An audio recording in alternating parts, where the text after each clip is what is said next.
அனைவருக்கும் வணக்கம். ஈரான் மீது அணுகுண்டு போடுறது கூட நாங்க தயங்க மாட்டோம் அப்படின்னு சொல்லி ஒரு கொடூரமான ஒரு எச்சரிக்கையை விடுத்திருக்கிறாரு அமெரிக்க அதிபர் ட்ரம்ப். இது உண்மையிலேயே நமக்கு கூட ஈரக்குலையை நடுங்க வச்சிருக்கு நண்பர்களே.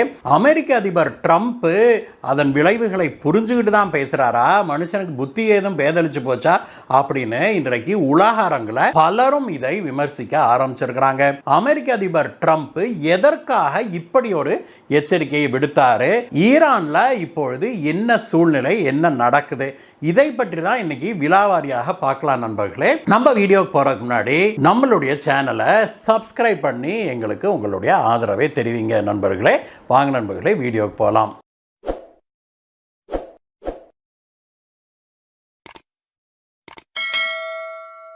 நண்பர்களே, இந்த அவுட் ஆஃப் த ப்ளூ அப்படிம்பாங்கல்ல, அந்த மாதிரி திடீர்னு நேற்றைய தினம் அமெரிக்க அதிபர் ட்ரம்ப் ஒரு கடுமையான எச்சரிக்கை ஒன்றை ஈரானுக்கு விடுத்தாரு. அவர் என்ன சொன்னாரு, அவர் ஒருமையிலே பேசுறார், என்னுடைய பொறுமைக்கும் ஒரு எல்லை உண்டு, நான் பொறுமை இழந்து கொண்டே வருகிறேன், ஒரு கட்டத்தில் நான் ஈரானின் மீது அணுகுண்டு வீசவும் தயங்க மாட்டேன் அப்படின்னு சொல்லி அவர் சொன்னது உலக அரங்கில் பெரும் அதிர்ச்சியை ஏற்படுத்தி இருக்குது. அவர் ஏதோ ஒரு ஃப்ளோவில் சொல்லிவிட்டாரு அப்படின்னு நாம் இதை சாதாரணமாக கடந்து போக முடியாது நண்பர்களே. ஏன் அப்படின்னா, நேற்றைய தினம் அமெரிக்கா தன்னுடைய 3வது விமானம் தாங்கி கப்பலை ஹார்மூஸ் ஸ்ட்ரெய்ட்ஸுக்கு அருகே கொண்டு நிறுத்தி இருக்குது. USS புஷ் அப்படின்னு பெயரிடப்பட்டிருக்கிற அந்த விமானம் தாங்கி கப்பல் இப்பொழுது ஏன் வந்தது அப்படின்னு பலரும் கேள்வி எழுப்ப ஆரம்பிச்சிருக்கிறாங்க.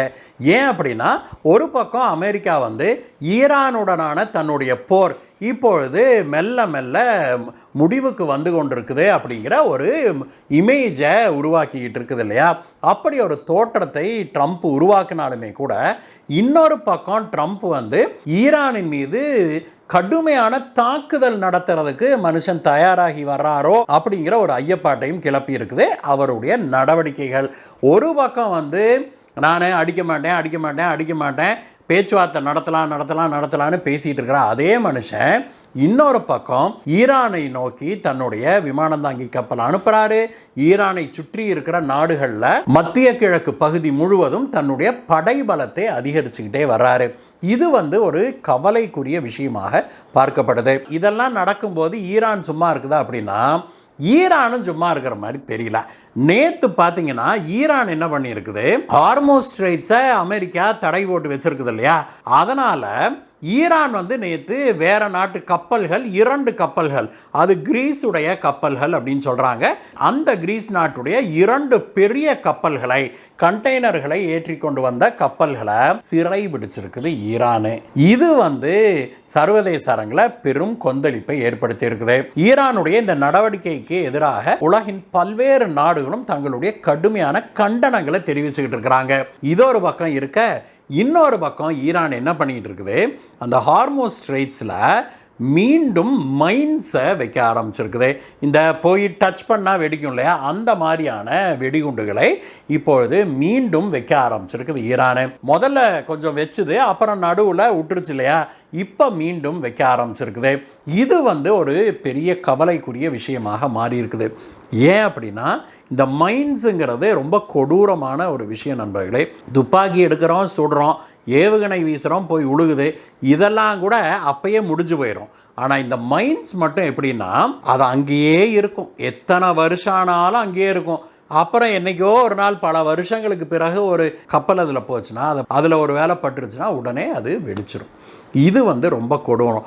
இது கடலில் வைக்கிற மைன்ஸு. இதே போல் லேண்ட் மைன் இருக்குது, போர்க்காலங்களில் தரையில் புதைச்சி வச்சுருவாங்க. இலங்கை போரின் போது விடுதலை புலிகளும் சரி, சிங்கள இராணுவமும் சரி, இந்த மாதிரி பல இடங்களில் அவங்க இப்படிப்பட்ட குண்டுகளை, மைன்ஸ், லேண்ட் மைனை புதைச்சி வச்சுட்டு போயிட்டாங்க. அவங்க போயிட்டாங்க, அதுக்கு பிறகு போர் நடந்தது, முடிஞ்சது, எல்லாம் ஆயிடுச்சு. ஆனால் அதற்கு பிறகு இன்றைக்கு வரைக்கும் பல இடங்களில் மக்கள் நடந்து போகும்போது பழைய மைனு எங்கேயோ இருந்தது, அது மேலே தெரியாமல் கால் வச்சா அது வெடிச்சிருது. பல சந்தர்ப்பங்களில் உயிரே போயிடும், இல்லைன்னா கால் துண்டாயிரும். இதெல்லாம் கொடுமையிலும் கொடுமை.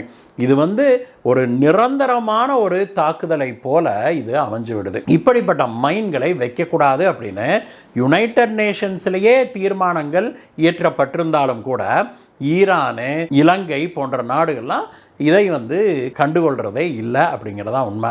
இதில் கடுப்பான ட்ரம்ப் என்ன சொல்லியிருக்கிறாரு, இந்த சின்ன சின்ன போட்டுகளில் போய் தான் இந்த மைன்ஸை வச்சுட்டு வர்றாங்க. அந்த மாதிரி மைன் வைக்கிற போட்டுகளை பார்த்தால் உடனடியாக சுட்டு தள்ளுங்க அந்த ஆளுகளை எல்லாம், அந்த போட்டை அப்படியே கடலுக்குள்ளே தள்ளுங்க அப்படின்னு சொல்லி அவர் ஷூட் டு கில் அப்படின்னு கண்டதும் சுடவும் அப்படின்னு ஒரு உத்தரவை போட்டிருக்கிறாரு ட்ரம்ப்.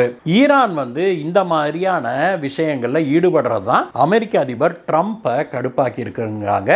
அதனால தான் அமெரிக்க அதிபர் என்ன சொல்லியிருக்கிறார், இன்றைக்கு இந்த போருக்கு ஒரு எண்டு டேட், ஒரு முடிவு தேதியெல்லாம் நம்ம சொல்ல முடியாது அப்படின்னு சொல்லியிருக்கிறாரு. ஏற்கனவே பல முறை அவர் என்ன சொன்னார், ஒரு 4-5 மாதம் இப்படியே சொல்லிட்டு இருந்த மனுஷன் நேற்றைய தினம் என்ன சொல்லியிருக்கிறாரு, இதுக்கு நோ எண்டு டேட்டு, இது அப்படியே இன்டெஃபினட்டாக தொடர்றதுக்கும் வாய்ப்பு இருக்குது அப்படிங்கிற மாதிரி அவர் சொன்னது மேலும் பெரும் பதற்றத்தை ஏற்படுத்தி இருக்குது நம்ம எல்லாத்துக்குமே. இந்த மனுஷனும் போரை விடுறதா இல்லை, ஈரானும் விடுறதா இல்லை. ஈரானை போய் இவங்களால் தோற்கடிக்க முடியுமா அப்படிங்கிறது இப்பொழுது பெரிய கேள்விக்குறியாக இருக்குது. என்ன நடக்க போகுதுன்னு தெரியல. ட்ரம்ப் ஆனால் பிடிவாதமாக ஹார்மோஸ் ஸ்ட்ரைட்ஸை திறந்து விட மாட்டேங்கிறாரு. ஈரான் நீங்கள் திறந்து விடலை அப்படின்னா நாங்கள் உங்களுக்கு எதிராக நாங்கள் நடவடிக்கைகளை எடுப்போங்கிறாங்க. இன்னொரு பக்கம் ஈரான் இந்த ஹார்மோஸ் ஸ்ட்ரைட்ஸ் வழியாக எந்த கப்பல் போனாலும் இனிமே எங்களுக்கு டோல் கட்டிட்டு தான் நீங்கள் போகணும், அதற்கான கப்பத்தை கட்டினாதான் நாங்கள் கப்பலை விடுவோம். இந்த போர் முடிந்த பிறகும் கூட, அதை தெளிவாக சொல்லிடுச்சு ஈரான், போர் முடிந்த பிறகும் கூட இந்த பகுதி வழியாக நீங்கள் போகணும்னா, இது ஈரானுடைய கடற்பரப்பு, இந்த வழியாக நீங்கள் போகணும்னா கண்டிப்பாக எங்களுக்கு பணம் கட்டணும் அப்படின்னு சொல்லியிருக்குது. சொன்னதோடு இல்லாமல் என்ன சொல்லியிருக்குன்னா, நேற்றைய தினம் ஒரு நாடு, அது எந்த நாடுன்னு அவங்க சொல்ல, ஒரு நாடு தன்னுடைய நாட்டு கப்பல் சிலவற்றுக்கு இந்த மாதிரி டோல் கட்டிருச்சு. அதை ஈரானுடைய சென்ட்ரல் பேங்க் இருக்கு இல்லையா, அந்த பேங்க்குக்கு அவங்களுடைய கரன்சிலேயே கேஷை கொண்டு போய் கட்டியிருக்குது அப்படின்னு சொல்லி ஈரான் சொல்லியிருக்குது. இதுவும் ட்ரம்ப்பை பயங்கரமாக கடுப்பேற்றி இருக்குது அப்படின்னு சொல்கிறாங்க நண்பர்களே. ஆனால் மொத்தத்தில் இந்த ஈரானுக்கும் அமெரிக்காவுக்குமான பிரச்சனை ஒரு முடிவுக்கு வருவதாக இல்லை. ட்ரம்ப் ஏதாவது ஒரு மூடில் ஈரானின் மீது அணுகுண்டுக்கு இது போற்றக்கூடாது அப்படிங்கிறதா நம்முடைய பிரார்த்தனையாகவே இருக்குது. ஏன்னா அணுகுண்டு வீசினார் அப்படின்னா எத்தனை லட்சம் பேர் அதில் உயிரிழப்பாங்க அப்படிங்கிறத நம்ம நினைச்சு பார்க்கும்போது கூட நமக்கு அப்படியே பயங்கரமான வேதனையாக இருக்குது நண்பர்களே. ஹிரோஷிமா நாகசாக்கியில் நடந்ததை பற்றி கேள்விப்பட்டவங்க, படித்தவங்க, ஏன்னா நாமெல்லாம் அந்த காலகட்டத்தில் இல்லையா அது நடந்த போது, அதனால் அதை செய்தியாக பார்த்துருக்குறோம், டாக்குமெண்ட்ரி படங்களை பார்த்துருக்குறோம். அங்கே ஆட்டம் பாம் போட்டு பல தசாப்தங்களுக்கு பிறகு கூட அங்கே பிறக்கிற குழந்தைகள் ஊனமுற்ற குழந்தைகளாக பிறக்கிறத நாம் செய்திகள் வாயிலாக படிச்சிருக்கிறோம். அதையெல்லாம் பார்க்கும்போது இந்த அணு ஆயுதம் அப்படிங்கிறது எவ்வளோ ஒரு கொடூரமான விஷயம் அப்படிங்கிறத நம்ம புரிஞ்சுக்கிற முடியுது.